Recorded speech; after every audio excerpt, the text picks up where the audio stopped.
चलो रे चलो रे चलो चलो रे चलो रे चलो चलो जहाजपुर। एक प्रश्न है, धन से ज्ञान आता है कि ज्ञान से धन आता है? सोच के बताना।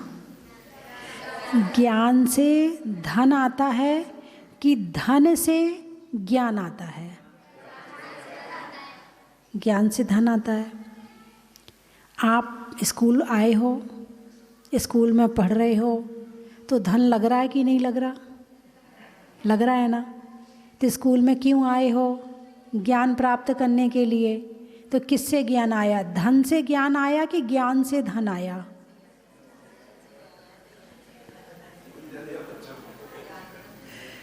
ज्ञान से धन आया। स्कूल पढ़ते तो फीस लगती कि नहीं लगती?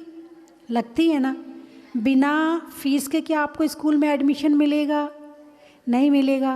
तो धन खर्च किया तो ही तो आपको स्कूल में आने मिला, तभी तो ज्ञान मिला। तो किससे ज्ञान आया? धन से ज्ञान आया कि ज्ञान से धन आएगा? अच्छा, जो मैंने बताया वही आप बोलने लगे। देखो, आपके पिताजी ने ज्ञान से धन कमाया। क्या? आपके पिताजी ने ज्ञान से धन कमाया। कमाया किससे? ज्ञान से। फिर आपको खर्च आपके लिए किया, फिर ज्ञान आया। तो धन से ज्ञान आया, है ना, कि ज्ञान से धन आया? देखिए, धन अलग चीज़ है और ज्ञान अलग चीज़ है। वैसे यदि कहा जाए धन ही ज्ञान है तो कोई अतिशयोक्ति नहीं होगी, है ना। क्योंकि ज्ञान है तो धन कमाने की बुद्धि होगी, और ज्ञान नहीं है तो धन कमाने की बुद्धि भी नहीं होगी। आपके पास में कितना भी धन हो और आपका बेटा कितने भी अच्छे स्कूल में पढ़ता हो, 1 लाख 2 लाख 10 लाख रुपए साल खर्च करते हो बच्चे के लिए, लेकिन बच्चे के पास यदि बुद्धि नहीं है तो क्या 10 लाख रुपए फीस देने पर भी वो बच्चा वहाँ पर ज्ञान प्राप्त कर सकता है? क्यों? क्योंकि बुद्धि नहीं है उसके पास में। तो पढ़ने के लिए क्या चाहिए? बुद्धि चाहिए। बुद्धि मतलब ज्ञान। ज्ञान से ज्ञान बढ़ता है। यदि थोड़ा आपके पास में है तो आप उसे बढ़ा सकते हैं, और थोड़ा भी आपके पास नहीं है तो फिर काम होने वाला नहीं है। बहुत सारे बच्चे ऐसे होते हैं जो मंद बुद्धि होते हैं, जो अपना खुद का प्रतिदिन का काम भी नहीं कर पाते हैं। उन्हें क्या करना क्या नहीं करना कुछ नहीं पता होता है।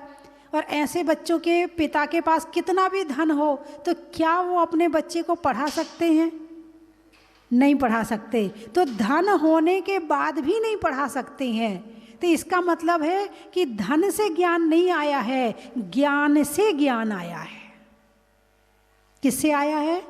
ज्ञान से ज्ञान आया है। आपके पास अच्छी बुद्धि है, अच्छा ज्ञान का क्षेपक्षम है, आपका माइंड तेज है, तो आपको टीचर थोड़ा पढ़ाती है और आप ज़्यादा पढ़ लेते हैं। और मंद बुद्धि है तो कितना पढ़ा लेना उसकी समझ में आने वाला नहीं है। इसका मतलब धन से ज्ञान नहीं आता है, ज्ञान से ज्ञान आता है। हाँ, ऐसा हो सकता है कि ज्ञान से धन आता है ना। ज्ञान से धन आता है। भाई ज्ञान नहीं होगा तो कैसे कमाओगे? आपको आइडिया ही नहीं होगा कि ग्राहक क्या है, कौन सा है, कितना माल देना है, कितना लेना है। और यदि ज्ञान नहीं है तो आप पैसा नहीं कमा सकते, और ज्ञान नहीं है तो व्यापार तो हो ही नहीं सकता, नौकरी तो बिल्कुल नहीं हो सकती। क्योंकि जो नौकरी करता है, जॉब करता है, होशियार होता है ना, मालिक उसी को रखता है। और होशियार ना हो तो मालिक भी कहता भैया तेरा कोई काम नहीं है यहाँ पे, चल यहाँ से, तू हमारे काम का आदमी नहीं है। तो जॉब करने वाला व्यक्ति भी कैसा चाहिए? ज्ञानवान चाहिए, होशियार चाहिए। तो ज्ञान से धन आता है, ज्ञान से ज्ञान आता है, ज्ञान से ये संसार चलता है। वर्तमान समय में शिक्षा के प्रति बहुत जागरूक है। हर कोई चाहता मेरा बेटा पढ़ जाए, मेरा बेटा कुछ बन जाए, है ना। ज्ञान प्राप्त करने के बाद क्या होता है, कुछ बन जाते हैं। क्या बन जाते हो, क्या बन जाते? कोई सीए बन जाता, कोई इंजीनियर बन जाता, कोई डॉक्टर बन जाता, कोई कलेक्टर बन जाता, कोई पायलट बन जाता, कोई सेना में सैनिक बन जाता, कुछ बन जाए। बाहर का ज्ञान क्या करता है, कुछ बनाता है, कुछ बनाता है ना। तो ये सारा ज्ञान किस लिए है? धन कमाने के लिए। स्कूल की पढ़ाई किस लिए है? धन कमाने के लिए। कॉलेज की पढ़ाई किस लिए है? धन कमाने के लिए, है ना। कुछ बन भी रहे हैं तो किसके लिए बन रहे हैं? यदि सीए बना है तो क्यों बना है? धन कमाने के लिए। इंजीनियर बना है तो क्यों बना है? डॉक्टर बना है तो क्यों बना है? व्यापारी बना है तो क्यों बना है? धन कमाने के लिए। उद्देश्य क्या है? धन कमाना। यानी वर्तमान की जो शिक्षा है वो केवल से केवल धन कमाने वाली शिक्षा है। तो पहले के लोग पढ़े लिखे नहीं होते थे तो क्या वो धन नहीं कमाते थे? क्या उनका जीवन नहीं चलता था? हैं?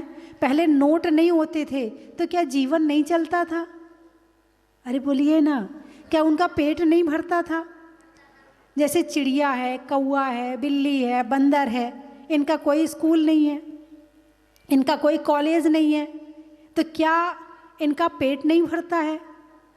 क्या इनके बच्चों का पेट नहीं भरता है? भर जाता है।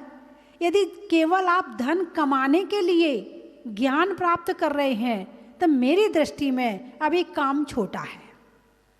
आप इससे बड़ा काम कर सकते हैं, इससे बड़ा सोच सकते हैं। केवल धन कमाना ही हमारे जीवन का उद्देश्य नहीं होना चाहिए। और जो केवल धन कमाने की शिक्षा प्राप्त कर रहे हैं तो वो शिक्षा उन्हें क्या दे रही है? डिप्रेशन। आजकल के बच्चों को क्या होता है?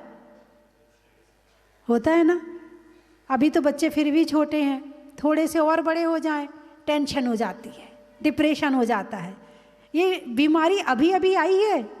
ये जब से ज़्यादा स्कूल, प्राइवेट स्कूल खोले हैं ना, जब से ज़्यादा नौकरी का फैशन आया है।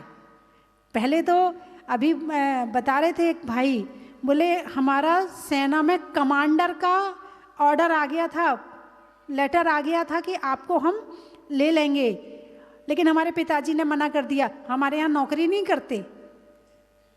क्या कह दिया? हमारे यहाँ कई टीचर हैं, कई कलेक्टर हैं पहले के समय के, कि जिनकी नौकरी आ गई थी और उन्होंने नहीं किया। क्यों नहीं किया? घर वालों ने मना कर दिया।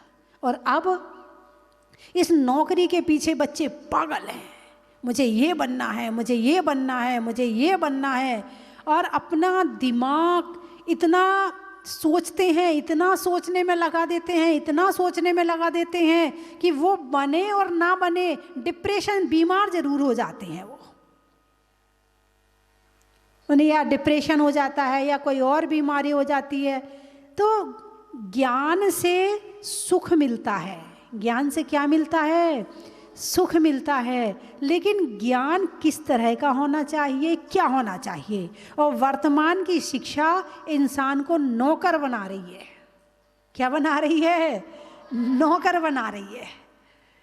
और पहले हमारे यहाँ कहते थे नौकरी नहीं करते, हमारे यहाँ तो हम मालिक बनते हैं, नौकरी नहीं करते हैं, ऐसे ही कहते थे ना।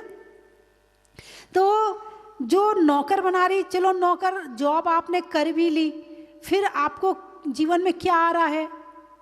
बड़ों के प्रति अवहेलना, बड़ों का अपमान, बड़ों पे गुस्सा करना, बड़ों को इज्जत नहीं देना, अपने आप को सब कुछ समझना है। ये संस्कार गायब होते जा रहे हैं। पढ़ लिख क्या गए, ये तो अपने आप को बहुत कुछ समझने लगे, जबकि ये कुछ भी नहीं है। और ये पढ़ाई कौन सी पढ़ाई है?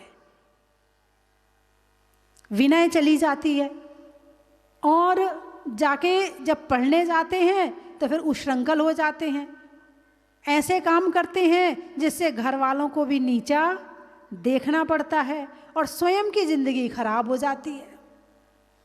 तो ऐसी पढ़ाई पढ़ने के बाद में आपके जीवन में रिजल्ट क्या है?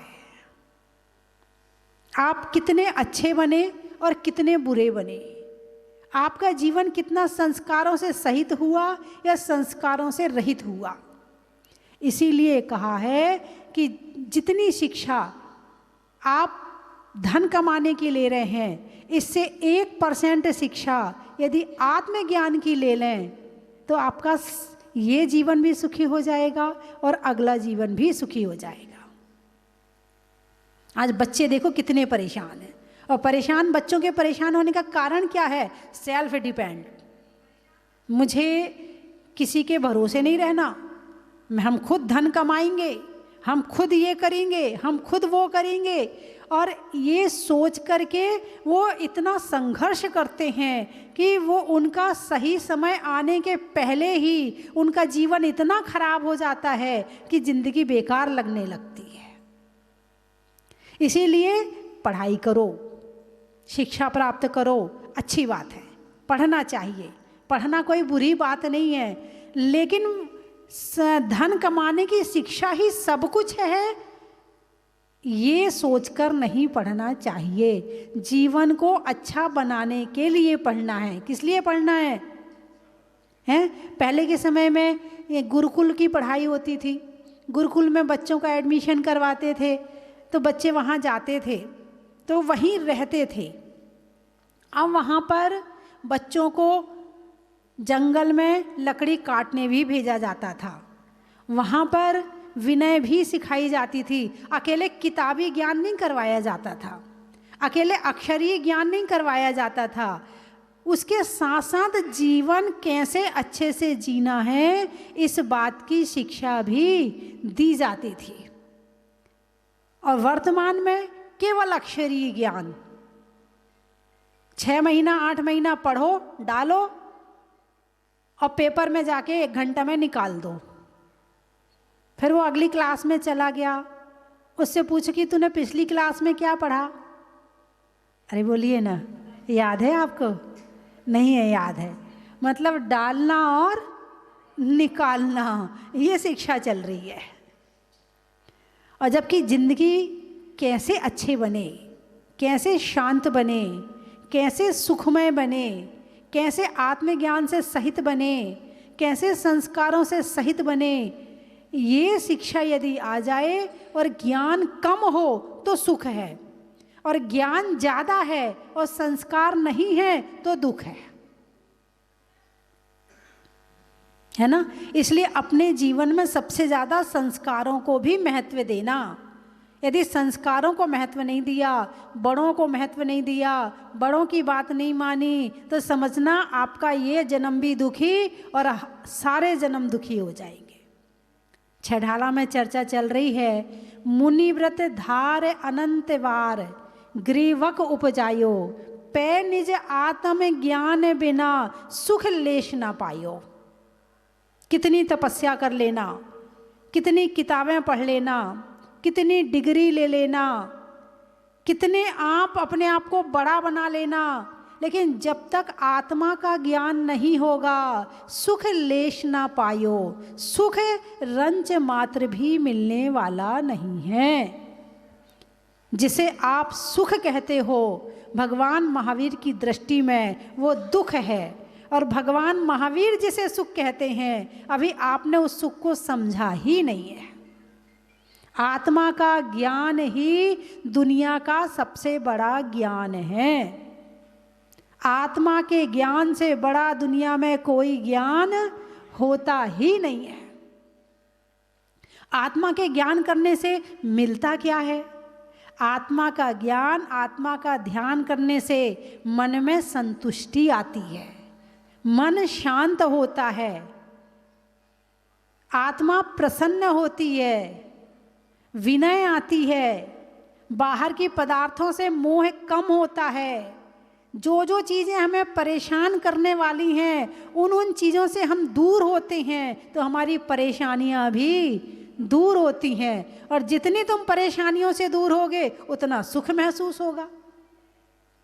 पै निज आत्म ज्ञान बिना सुख लेश न पायो।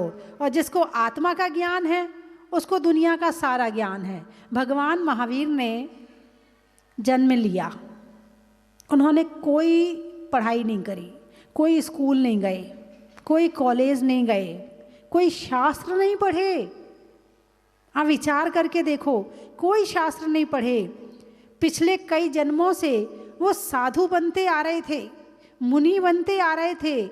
वहाँ जो स्वाध्याय किया था, वहाँ जो उन्होंने ध्यान किया था, वहाँ जो उन्होंने ज्ञान किया था, इस जन्म में वो उनके साथ आया। और इस जन्म में उन्हें शास्त्र की भी जरूरत नहीं पड़ी। यानी विनय सहित आत्मा का ज्ञान, धर्म का ज्ञान किया जाए तो वो हमारे साथ अगले जन्म तक जाता है। और जो ये कोरा ज्ञान है ना, ये कोरा ज्ञान यहीं रह जाता है।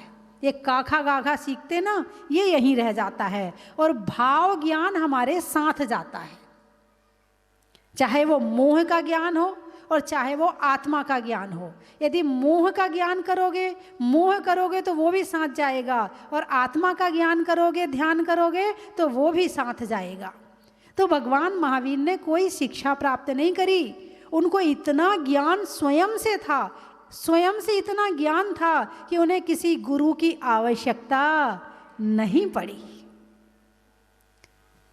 वो स्वयं ही बचपन से ही सबको शिक्षा देते थे, सबको ज्ञान सिखाते थे, सबको अच्छी बातें बताते थे। और जब बड़े हुए तो उन्होंने देखा कि संसार में इतनी हिंसा हो रही है, इस हिंसा का दूर करने का उपाय क्या है? बोले हिंसा दूर करने का उपाय अहिंसा है। बोले इस अहिंसा को मन में विचार आया कैसे फैलाया जाए, तो बस एक ही उपाय है कि दीक्षा लो, ध्यान करो और भगवान बनो। जंगल चले गए, उन्होंने सभी वस्त्र और आभूषण का त्याग कर दिया और जंगल में रहकर ध्यान करने लगे। ज्ञान था तो ध्यान करने लगे, ज्ञान नहीं होता तो ध्यान किसका करते? अरे बोलिए ना, ज्ञान होगा तभी तो ध्यान होगा, और ज्ञान ही नहीं होगा तो ध्यान कैसे होगा? तो उनके पास ज्ञान तो कई जन्मों का ज्ञान था उनके पास में, और बस आंख बंद करी और ध्यान में लीन हो गए। 12 वर्ष तक उन्होंने कठोर तप किया, जंगल में रहकर। जंगल की गर्मी, जंगल की सर्दी, जंगल की बारिश घनघोर होती है। यहाँ तो कमरे के अंदर बंद होके आराम से गर्म कपड़े पहन के बैठ जाओ, ठंडी का पता ही नहीं चलता है। गर्मी आए तो कूलर एसी खोल के बैठ जाओ घर के अंदर, गर्मी का पता नहीं चलता है। बारिश आए तो छाता लगा लो, बारिश का पता नहीं चलता। जहाँ ना छाता है, ना मकान है, ना गर्म कपड़े हैं, कपड़े हैं ही नहीं है, बिना कपड़ों के, और ध्यान में लीन है। सोचो गर्मी, सर्दी और बारिश कैसे सहन करते होंगे? तो सहन कैसे करते होंगे?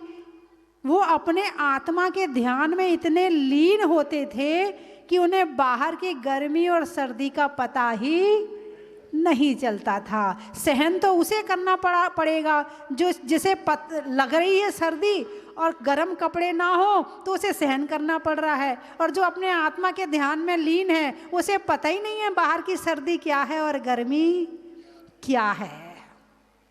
जब अपने घर के अंदर जाते हैं तो बाहर का पता, भाई घर के अंदर बैठे हो तो तुम्हें बाहर का नहीं पता है, और जब आत्मा के अंदर बैठे हो तो तुम्हें बाहर का पता नहीं चलेगा। तो उन्होंने ध्यान किया और 12 वर्षों तक किया, 12 वर्षों तक मौन रहे। क्या 12 वर्षों तक यहाँ तुम्हें यदि कोई 1 घंटा मौन रहने के लिए कह दे कि चुप रहो, आपकी टीचर ही आपको कितने बार बार चिल्ला चिल्ला के कहती हुई चुप रहो कहती है ना। जबकि क्लास में, स्कूल में, मंदिर में ध्यान करते समय, स्वाध्याय करते समय बातें करने का त्याग कर देना चाहिए। जो बातें क्लास में बैठकर नहीं करता है वो बहुत अच्छी तरह से ज्ञान प्राप्त करता है। यह स्वाध्याय करते हुए संसार की बातें नहीं करना चाहिए। उससे क्या होगा? एकाग्रता बनेगी, और एकाग्रता से ज्ञान और ध्यान दोनों अच्छे होते हैं, है ना। तो आत्मा का ज्ञान यानी किसका ज्ञान? तुम कौन हो? आत्मा हो कि नहीं हो? अरे बोलिए ना, आत्मा है आप? यशवानु जी, आत्मा है आपके अंदर? आपके अंदर आत्मा है? जीव में आत्मा है। आत्मा कहाँ है? अच्छा ये बताओ, आत्मा कहाँ रहती? सिर में रहती है कि हार्ट में रहती है कि दिमाग में रहती है कि पैर में रहती है? कहाँ रहती है आत्मा?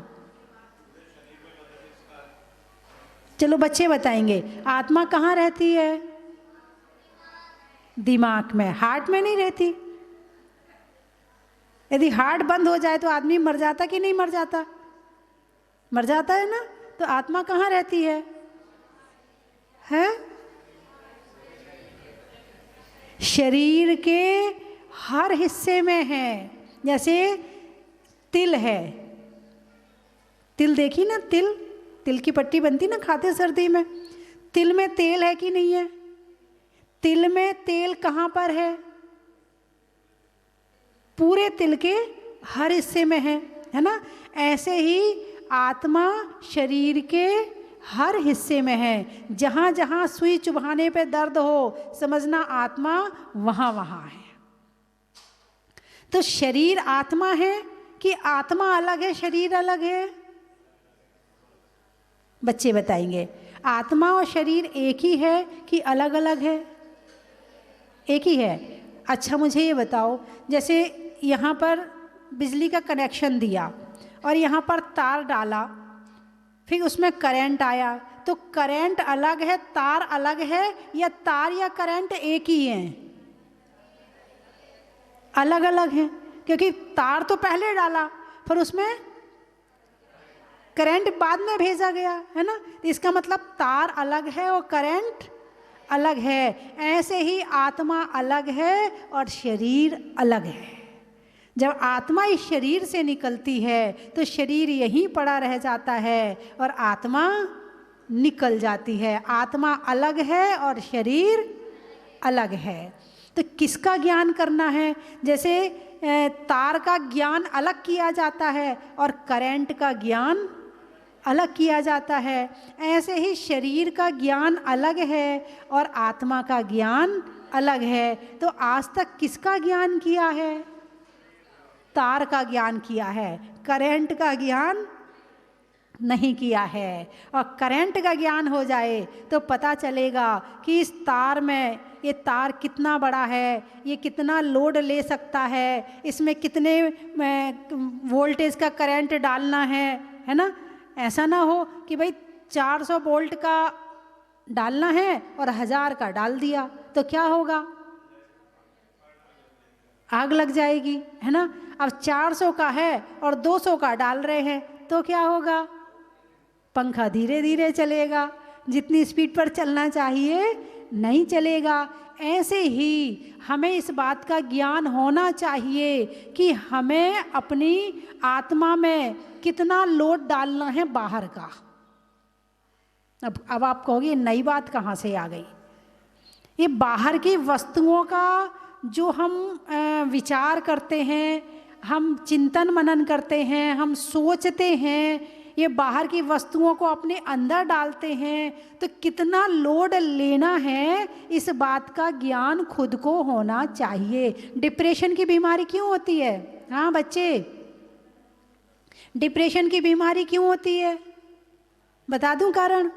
कारण यही है कि हमारा दिमाग एक मशीन है, जैसे ट्रक एक मशीन है और उस ट्रक में कितना माल रखा जा सकता है इस बात का ज्ञान होना ज़रूरी है। यदि उससे ज़्यादा रख दोगे तो ट्रक चलने वाला नहीं है। ऐसे ही दिमाग एक मशीन है, इसमें बाहर की वस्तुओं का लोड यदि ज़्यादा डालोगे तो डिप्रेशन की बीमारी हो जाएगी।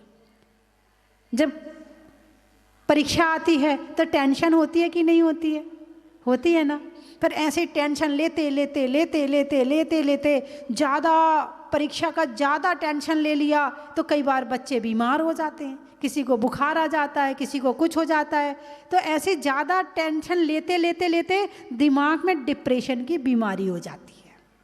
तो बाहर का लोड हमें कितना लेना है इस बात का ज्ञान होना ज़रूरी है, और हमें अपना लोड सामने वाले पर कितना डालना है इस बात का ज्ञान होना भी ज़रूरी है। यदि सामने वाले पे तुमने ज़्यादा क्रोध कर दिया, ज़्यादा लोड डाल दिया तो भी वो तुमसे टूट जाएगा। तुम अपने ऊपर लोड ज़्यादा डाल दोगे तो तुम्हारा दिमाग खराब हो जाएगा। यदि सामने वाले पे डाल दिया तो सामने वाले का दिमाग खराब हो जाएगा। तो इस जीवन को बड़ी सावधानी से जीना चाहिए, इस जीवन को बड़े ज्ञान पूर्वक जीना चाहिए कि हमें बाहर की वस्तुओं से कितना जुड़ना है और हमें अपनी आत्मा से कितना जुड़ना है, इस बात का ज्ञान होना जरूरी है। और इस बात के ज्ञान के बिना जो जिंदगी जीता है उसकी ज़िंदगी अव्यवस्थित होती है, टेंशन में होती है, लोड में होती है, तो बीमारियों के साथ होती है। इसीलिए आत्मा का ज्ञान जरूरी है। शरीर का ज्ञान तो दुनिया कर रही है, लेकिन जरूरी ज्ञान कौन सा है? वो है आत्मा का ज्ञान। किसकी आत्मा का ज्ञान? अरे बोलिए ना, अपनी आत्मा का ज्ञान। कितना देखना है, कितना सुनना है, कितना सोचना है, कितना खाना है, कितना हमें बाहर की प्रकृति से बचना है, कितना प्रकृति से जुड़ना है, इस बात का ज्ञान होना जरूरी है। आँखों से ज़्यादा देखोगे तो आँखें खराब हो जाएंगी कि नहीं हो जाएंगी? अरे बोलिए ना, हैं? यदि रात को 12 बजे तक मोबाइल चलाओगे, अब बोलो, अब बोलो, है? रात को 12 बजे तक तो आँखों पे लोड ज़्यादा आ जाएगा, है ना? आँखों पे लोड ज़्यादा आ जाएगा। तो जो आँखें 70 साल चलने वाली हैं, 80 साल चलने वाली हैं, वो 20, 30, 40 साल में ख़राब हो जाएंगी। चलिए मैं 3 चीज़ें बोलूँगी, आपको कहना बड़ा ही महत्व है। सतियों में मनोरमा का, रात्रि में क्षमा का, और हमारी अपनी आत्मा का, शरीर में कान का, रहने में मकान का, और आत्मा के ध्यान का, तलवार में म्यान का, देने में दान का, और जीवन में सच्चे ज्ञान का, बाग में फूल का, वृक्ष में मूल का, और बच्चों के लिए स्कूल का, पानी में समंदर का, त्रियंचों में बंदर का, और भक्त के लिए भगवान के मंदिर का, होने में नम का, शरीर में दम का, और जीवन में संयम का, धरती में गोल का, बोलने में मीठे बोल का, और जीवन में कंट्रोल का। चलिए आप शब्द बोलिए, मैं महत्व बता दूंगी। आस किशनगंज का, और बोलिए। आकाश में तारा का, लगाने में नारा का, और भक्तों के लिए 12 का, सतियों में अनंग शरा का, रहने के लिए धरा का, और आने वालों में पदमपुरा का, जनवरी में जाड़ा का, जाड़े में काढ़ा का, और आने वालों में केलवाड़ा का, पानी में गागर का, शैली में नागर का, और आने वालों में रसोई में कढ़ाई का, करने में बड़ाई का, और बच्चों के लिए पढ़ाई का, पानी में खोलने का, बनिया में तौलने का, और बच्चों में कम बोलने का, कर्म के हरने का, पर्वत पर झरने का, और पढ़ाई अच्छे से करने का, बर्फ को गलाने का, बर्फ को गलाने का, कमरे में कोने का, और बच्चों में मोबाइल ज़्यादा नहीं चलाने का। बोलिए 24 भगवान की। सुंदर है यहाँ के, बहुत अतिशयकारी प्रतिमा है। आप सभी को आके यहाँ दर्शन और पूजन अभिषेक अवश्य करना चाहिए। जय जय। यहाँ की व्यवस्था भी बहुत अच्छी है। मैं यहाँ आ रहा हूँ और यहाँ का जो वातावरण है, जहाँ की जो एक ऑरा है, वो ऐसा है कि आपको मतलब अट्रैक्ट करता ही करता है। परसों मैं आया था, आज फिर मेरा मन हुआ आने का। मैं यहाँ आया हूँ और भगवान के आके आप कुछ भी मांगे सब कुछ मिलता है। और यहाँ का जो सब सुविधाएं है यहाँ की कमेटी के द्वारा बहुत अच्छी है। तो सबको जय जिनेंद्र। सभी को यहाँ पे आना चाहिए, दर्शन करना चाहिए। जय बोलिए परम पूज्य मुनि सुव्रतनाथ भगवान की जय। स्वस्ति धाम प्रणेता माता स्वस्ति भूषण जी की जय हो। मैं इस अद्वितीय क्षेत्र की माता जी की कितनी बड़ी तपस्या रही है इस मुकाम तक पहुंचाने में, इसका मुकाबला अभी तक के जितने भी दर्शनीय स्थल हैं उनमें मैंने इतनी सफाई, इतनी भव्यता, इतनी सुंदरता, इतना डिसिप्लिन कहीं नहीं देखा है। मैं अपने आप को सौभाग्यशाली मानता हूँ कि परम पूज्य माता जी के जब जयपुर चतुर्मास हुआ था उस समय मैं बिहार में पदमपुरा से जब माता जी ज्ञान तीर्थ मुरैना गई थी तो उनके साथ मुझे चलने का मौका मिला था। आपको आश्चर्य होगा, ऐसे ऐसे आचार्य जिन्होंने माता जी के बारे में अपनी क्या शुभाशीष और भावनाएं व्यक्त की थी, वो मैंने इसी बीच में जो कहा है वो मैं आपको बता रहा हूँ। परम पूज्य सुनील सागर जी महाराज ने जब माता जी भट्टारजे की नशिया में उनके दर्शनार्थ पहुँची थी तो परम पूज्य सुनील सागर जी महाराज ने परम पूज्य स्वस्ति भूषण माता जी के लिए जो कहा था वो ये था कि एक ऐसी माता जी हैं जो वास्तव में मेरे बरोबर का सिंहासन के ऊपर बैठने की धनी है, उस पर बैठने का अधिकार रखती हैं, पर वो मेरे श्री चरणों में अपनी उन सब चीज़ों को तज के बैठी हैं। ये बहुत बड़ा आश्चर्य है, उनकी विनम्रता है। जब हम और आगे बढ़े तो जब महावीर जी पहुँचे हम, तब परम पूज्य वर्धमान सागर जी का, श्री महावीर जी का जो अतिशयकारी भव्यता में वो अपना 25वां जो बड़ा मस्तकाभिषेक था, तब परम पूज्य वर्धमान सागर जी महाराज ने माता जी के लिए ये कहा कि माता जी मेरी बहुत मन है आपके उस स्वस्ति धाम के दर्शन करने के लिए, और मैं भगवान महावीर से ये कह के जा रहा हूँ कि आप जो भी चाहें वो मांग लीजिए, मेरी तपस्या का पूरा फल आपको मिल जाए। एक ऐसी भावनाएं व्यक्त की थी आचार्य वर्धमान सागर जी महाराज ने। ऐसी बहुत सारे संस्मरण हैं जो माता जी के बारे में सभी हमारे परम पूज्य आचार्य वसुधन जी महाराज के भी जो शिष्य हैं वो भी यहाँ दर्शन को पधारे हैं। माता जी वास्तव में कितनी तपस्वी हैं, कितनी सरल हैं। अपना पूजा वो कभी नहीं करवाती, जब आहारचर्या होती है तो पूजा के लिए मना कर देती हैं। इतनी सीधी सरलता, इतना आश्चर्य, इतना आशीर्वाद, इतनी सौम्यता मैंने मेरे जीवन में पूर्व में देखी नहीं है। मैं उनकी और पूरे संघ की और इस स्वस्ति धाम की उत्तरोत्तर इसी तरीके से वो भव्यता की ओर प्रगति पे अग्रसर हो, ऐसी मंगल भावनाएं भाता हूँ। जय जिनेंद्र।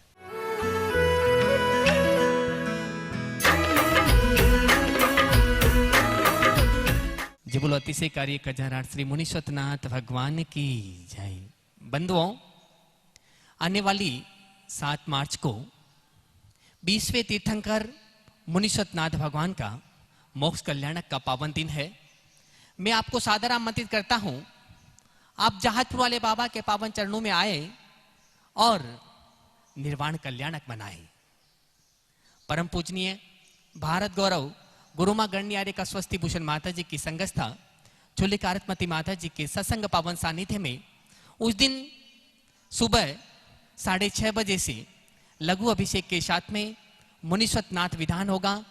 ठीक 8 बजे मूल नायक मुनीश्वरनाथ भगवान का महामस्तकाभिषेक और विशेष रिद्धि मंत्रों के साथ में शांति धारा, और ठीक 9 बजे 20वें तीर्थंकर के समक्ष 20 किलो का निर्वाण लाडू चढ़ाया जाएगा।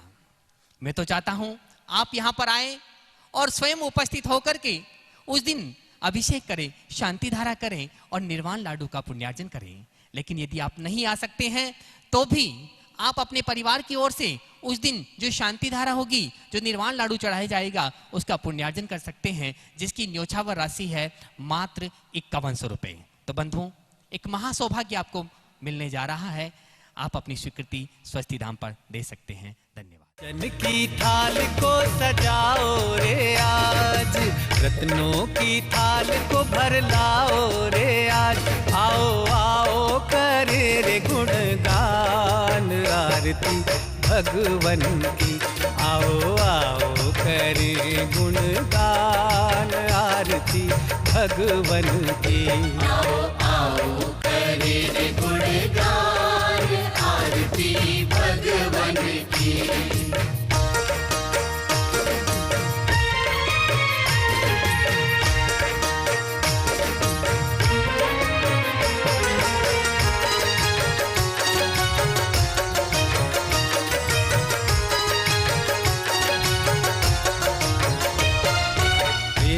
सुमित्र के राज दुलारे, माँ पद्मा जी के नैनों के तारे।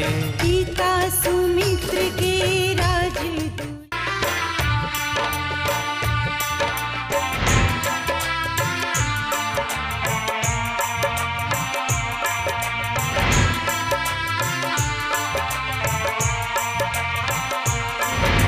चलो रे चलो रे चलो, चलो रे चलो रे चलो, चलो जहाजपुर।